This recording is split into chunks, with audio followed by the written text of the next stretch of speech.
All right, so here we are back again. I've been on the hunt for the last couple of days, so if any of you have been following me on Twitter or been looking at any of my content, then you will know that I'm a comic book guy, so I've been hunting for a couple of things. Have not been successful. Sometimes that has happened, especially when you find out about a series late. But I did manage to not walk away empty-handed, so we're going to go through the things that I did manage to find. And I guess we'll just get started with the one that I've already read. This is the, ooh, that light's kind of bad. This is Black Widow. It's a 5-issue limited series run by the Soska sisters. And I've talked about these books briefly before, but primarily in passing. This is the trade paperback. Coincidentally, I was in there, like I said, looking for some other things. I was looking for Snake Eyes, Dead Game, and I was looking for the first 2 issues of The Last Ronin, which is an IDW book. It's TMNT, or Teenage Mutant Ninja Turtles for the uninitiated. But this is a trade paperback. If you can find it, which you probably should be able to find. This was the last copy they had. One of my LCS, the one that's closest to me, which is Heroes and Fantasies. My shop that I usually go to is Bazinga Comics, which is a little further away from me. But usually I alternate back and forth between the two of them. They're both usually pretty good for back issues. If you want some more of the current stuff, then Heroes of Fantasy is a little bit better about that. I don't buy too much current, especially mainstream books, Marvel or DC. This is one of the rare exceptions because it came highly recommended by Eric July and a couple other people that I know that are really into comic books. But yeah, it's good. So the art is good, story is fantastic. $15. It's all 5 issues in here, so that's another nice thing about it. So if you can't find the single floppies, this is your next best thing. Plus, you really have to worry about. I don't know if paperbacks are enough. The trade paperbacks really hold their value that much compared to the single issues. I really don't get into, but I read them. I mean, I'm somewhat of a collector, but I like reading the books, and which is why I like physical media. I'm not personally one that hates digital media, but not the biggest fan of it. I want the books. I want to touch them. I want to feel them. I want to flip through them. That's what I grew up with. That's what I'm used to. And then the next one is, I found this. This is, God, we got such a bad light here. This is, and of course it doesn't help that this is like a chromium cover. This is BRZRKR. This is the Keanu Reeves thing. Actually, all these, I picked these up in my LCS. This is a crowdfunded book, though. This was Kickstarter. I missed the initial campaign.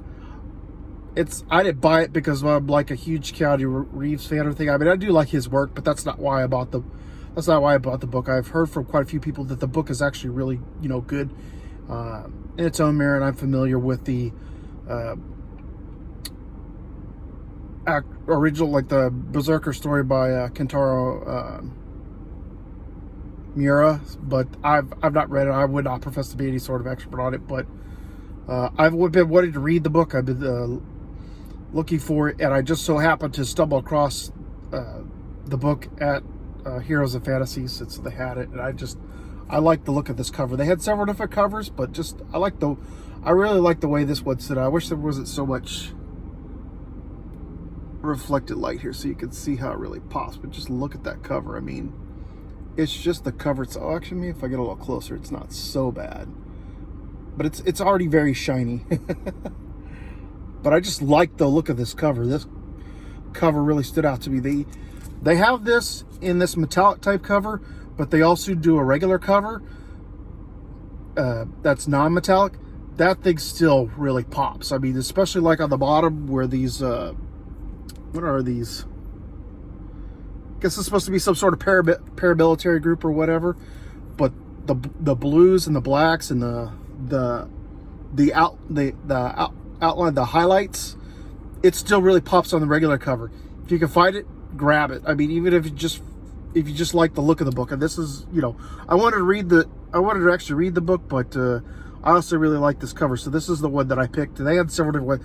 That's the only one thing I don't like, is there's like a million different variants that they had for the store. I'm not really that big into it, so I just picked the one that I liked. And you know, you can pick up ones that are a little bit cheaper.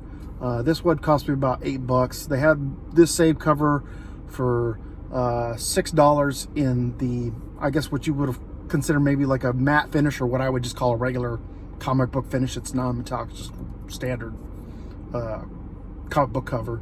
And then you could also find this same cover, this metallic cover. You could find it for $7. I'm assuming because there were minor imperfections in the binding. Like I think one of the ones I saw for $7 on the ends, the staple was misaligned. It wasn't on the edge of the spine. It was actually kind of a little bit more towards the front. So I can assume maybe they knocked $1 off just because of the minor imperfections in the book. But yeah, so pick it up if you can find it. And then here's the one that I bet you, this is the one I went looking for. I had actually discussed this with a fellow comic book acquaintance, part of War Campaign. But he had talked about the first edition. He has a CGC graded. I don't have anything like that. I mean, don't begrudge anybody who does it. I mean, I'm not against it, not for it, whatever. It is what it is. But I picked this up. This is actually issue 3. I was looking for issue 1. And I didn't pick this up on Friday, I think, when I went by, because the cover looked different. And I just didn't happen to notice. I was tired that day. A little too sleepy that day. But I didn't notice it was down here. It told you what issue it was. It was issue 3. For some reason, I thought it was 1. I was going to go back and grab it. I was disappointed I got back. It wasn't 1. It was issue 3.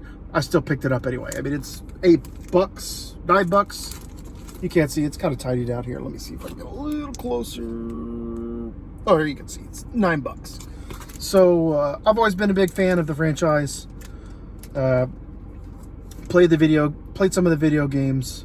Read the old, the original, the Image, I think it was Image books. They're all black and white. I mean, they weren't, at least especially in the beginning, they weren't color, but I really did enjoy those. Watched some of the shows. I haven't watched all of the movies.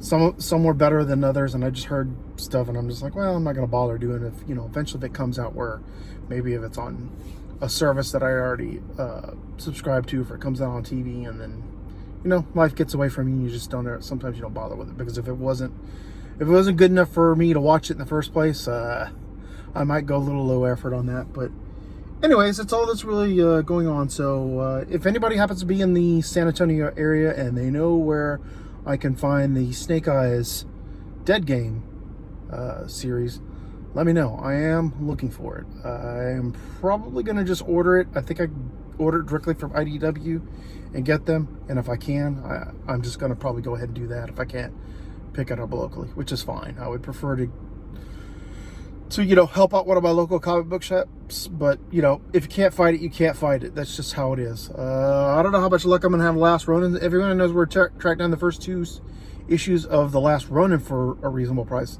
Yeah, drop me a line on one of my social media. You can find that below in the description. They had issue 1 at Heroes and Fantasies, but it was $100, and I'm not paying $100 for a brand new run. I'm like I said, I'm into reading the books, and $100 is steep for a brand new series. He said that apparently the second one is going for $25, and to me, that's even still, that's a lot of money for a brand new series. You know, that's not really proven. I mean, I'm not knocking the knocking the creators, but I'm not looking to buy at collector value. No, I'm not going to lie and say I wouldn't sell at collector value, but I'm not looking to buy it at collector value. That's just crazy. But anyways, that's it for me. This video actually ran a little bit longer than that, but as always, if you like the content, please like and share the videos, and by all means subscribe, and we'll see you next time.